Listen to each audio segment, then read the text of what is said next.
আসসালামু আলাইকুম। আবারও চলে এসেছি আপনাদের মাঝে। আশা করি সবাই ভালো আছেন। আমরাও আল্লাহর রহমতে ভালো আছি। অনেকদিন পর সমুদ্রের পাড়ে এসেছি। আর আপনাদেরকে না দেখিয়ে কি করে থাকি? যেসব মানুষ ভ্রমণ করতে ভালোবাসে তাদের জীবন ধন্য।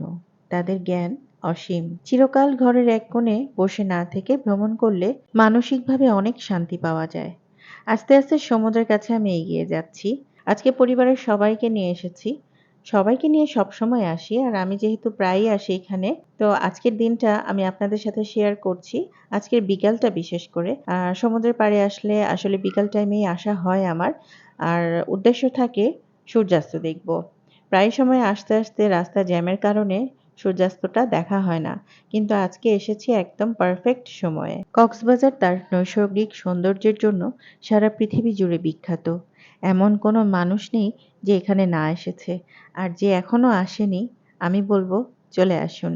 অন্তত এখানে এসে পা ভিজিয়ে দেখুন আর সূর্যাস্তটা দেখুন। পৃথিবীর সব দুঃখ গ্লানি ভুলে যাবেন। আর পৃথিবীতে এমন কোনো মানুষ নেই যার কোনো দুঃখ কষ্ট নেই। সুখ দুঃখ মিলেই তো একটা মানুষ, তাই না? বিশ্বের নানা দেশ থেকে অনেকেই ছুটে আসে এই সমুদ্রের পাড়ে পা ভিজাতে। আমিও এর থেকে ব্যতিক্রম নই। মাঝে, মাঝে আমি চলে আসি। বাচ্চাদেরকে আর আপনাদের ভাইয়াকে বলেছিলাম পা ভিজাতে আমার সাথে। কিন্তু কেউ আসতে চাচ্ছে না। ওরা অলরেডি পা ভিজিয়ে চলে গেছে দূরে।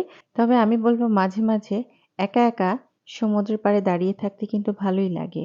যে এভাবে দাঁড়িয়ে পা ভিজিয়েছে আমি বলব তার ফিলিংসটাই অন্যরকম। আমার কাছেও খুব ভালো লাগে যখন এভাবে দাঁড়িয়ে থাকি আর সূর্যাস্তটা দেখি। আমার বিয়ের পরপর এখানে এসেছিলাম।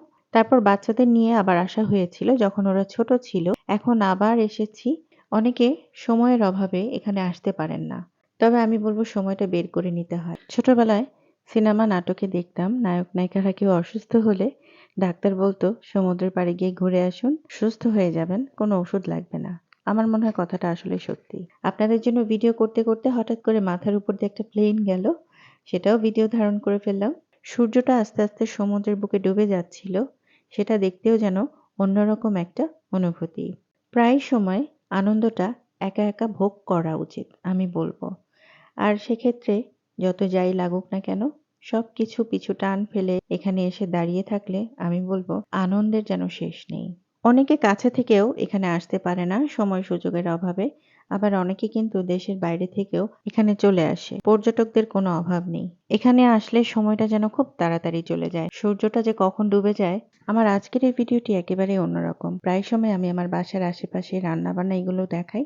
আজকে আমি একটু অন্যরকম করার চেষ্টা করেছি। এখান থেকে ফিরে যাওয়ার সময় বাচ্চাদেরকে একটু স্ন্যাক্স খাইয়ে নিলাম। আর আমি বলছিলাম বাসায় যাওয়ার আগে ডিনারটা করে যাই। বাসায় যেয়ে আসলে আর ইচ্ছা করে না। গা একেবারে ছেড়ে দেয়। আসলে সমুদ্র দেখার আনন্দটুকু আমি অনেকক্ষণ সাথে রাখতে চাই। জানি না আপনাদের কাছে আজকের ভিডিওটি কেমন লাগলো। আশা করি সবারই ভালো লেগেছে। আর এখন বাসায় চলে যাচ্ছি। সমুদ্র ট্যুর আমি কিন্তু আবারও দেখাবো। সেই পর্যন্ত অপেক্ষা করবেন।